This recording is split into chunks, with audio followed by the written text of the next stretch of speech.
হবিগঞ্জ ২ আসনের সাবেক এমপি আব্দুল মজিদ খানকে ৯ ছাত্র জনতা হত্যা মামলায় গ্রেফতার দেখিয়ে কারাগারে প্রেরণ করেছে আদালত। আজ মঙ্গলবার সকাল ১০টায় কঠোর গোপনীয়তার মাধ্যমে পুলিশ তাকে সিনিয়র জুডিশিয়াল ম্যাজিস্ট্রেট আদালতের বিচারক মোহাম্মদ আব্দুল আলিমের আদালতে হাজির করলে আদালত তাকে কারাগারে পাঠানোর আদেশ প্রদান করেন।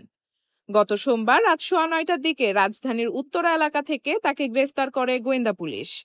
এরপর রাতেই তাকে হবিগঞ্জ পুলিশের কাছে হস্তান্তর করেন। এদিকে আজ সকাল ১০টার দিকে হবিগঞ্জ পুলিশ তাকে কঠোর গোপনীয়তার মাধ্যমে আদালতে হাজির করে জেলা হাজতে প্রেরণ করেন। মজিদ খানের বিরুদ্ধে বিগত বৈষম্য বিরোধী ছাত্র আন্দোলনের সময় বানিয়াচংগে আওয়ামী লীগ নেতাকর্মীদের সাথে সংঘর্ষে ৯ জন ছাত্র জনতা হত্যা মামলা সহ একাধিক মামলা রয়েছে।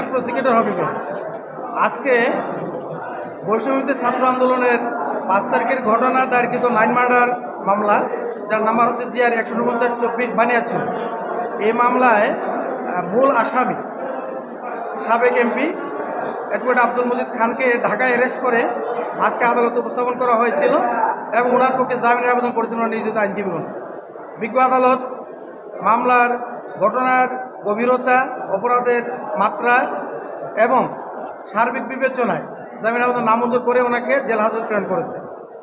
আমরা জানি, সবাই আপনারা জানেন যে যখন সারা বাংলাদেশের মানুষ বিজয় উল্লাসে ফেটে পড়েছিল, যখন মানুষ দীর্ঘ ১৭ বছরের জগদ্দল পাথরের চাপা থেকে মুক্ত হয়ে স্বস্তির নিঃশ্বাস নিয়েছিল, সেই সময় বানিয়াচংয়ে উল্লাসিত জনতার উপরে সম্পূর্ণ বিনা উস্কানিতে এই আসামিসহ অপরাপর আসামিগণ আক্রমণ করে, গুলি ছুড়ে নির্বিচারে বুলেটের আঘাতে ৯টি তাজা প্রাণ ওই দিন শাহাদত পূরণ করে ৯ জন লোক নিহত হয়।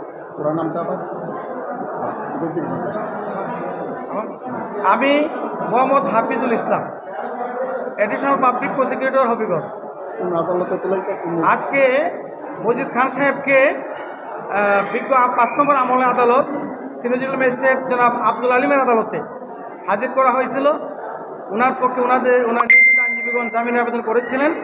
বিজ্ঞ আদালত জামিনের আবেদন নামঞ্জুর করে ওনাকে জেল হাজতে প্রেরণ করেছে।